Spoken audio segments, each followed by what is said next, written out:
നമ്മുടെ വീട്ടിൽ പഴമൊക്കെ വളരെ കുറച്ചുള്ള സമയത്ത് എളുപ്പത്തിൽ ഉണ്ടാക്കിയെടുക്കാവുന്ന ഒരു സ്നാക്കാട്ടോ.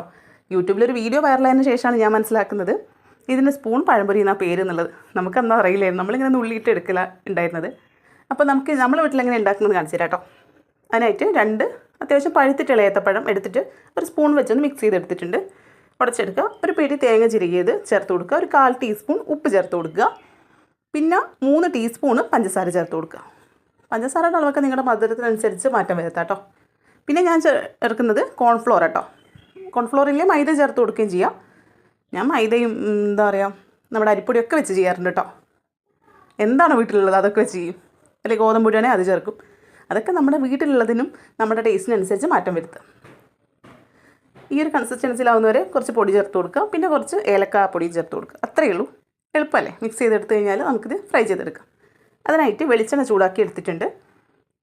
അതിനകത്തോട്ട് സ്പൂൺ വെച്ച് ഇങ്ങനെ കോരിയിട്ട് കൊടുക്കുക. ഇതിപ്പോൾ സ്പൂൺ പഴംപൊരിയാണല്ലോ, അപ്പോൾ അതുകൊണ്ടാണ് സ്പൂൺ വെച്ച് കോരിയിട്ട് കൊടുക്കുന്നത്. അല്ലെങ്കിൽ ഞങ്ങളൊക്കെ ചെയ്തുകൊണ്ടിരുന്ന കൈ വെച്ച് ഇങ്ങനെ ഉള്ളി ഇട്ട് കൊടുക്കും കേട്ടോ. അപ്പോൾ അതിന് പ്രത്യേകിച്ച് പേരൊന്നും ഇല്ലായിരുന്നു. ഇപ്പോൾ സ്പൂൺ പഴംപൊരിയാണെങ്കിൽ ഇങ്ങനെ തന്നെ ചെയ്യാം. ഇനി മീഡിയം ഫ്ലെയിമിൽ വെച്ച് ഒരു വശം ഒന്ന് ഗോൾഡൻ ബ്രൗൺ കളറായി കഴിഞ്ഞാൽ തിരിച്ചിട്ട് കൊടുക്കുക. മറ്റേ വശം ഒന്ന് കളറൊക്കെ ചേഞ്ച് ആയി കഴിഞ്ഞാൽ നമുക്ക് കോരി മാറ്റാം. ഇപ്പോൾ ചൂട് ചായയുടെ കൂടെയൊക്കെ എളുപ്പത്തിൽ ഉണ്ടാക്കിയെടുക്കാൻ പറ്റുന്ന ഒരു ഐറ്റമാണ്. നല്ല ടേസ്റ്റ് ആട്ടോ. ഉണ്ടാക്കി നോക്കാത്തവരുണ്ടെങ്കിൽ എന്തായാലും ഉണ്ടാക്കി നോക്കണേ.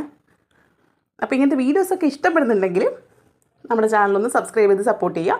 വീഡിയോ ഇഷ്ടപ്പെടുന്നില്ലെങ്കിൽ ഡിസ്ലൈക്ക് ചെയ്യാം. രണ്ടാണെങ്കിലും അഭിപ്രായങ്ങളും നിർദ്ദേശങ്ങളൊക്കെ കമൻറ്റിൽ രേഖപ്പെടുത്താൻ മറക്കരുതേ. Thanks for watching.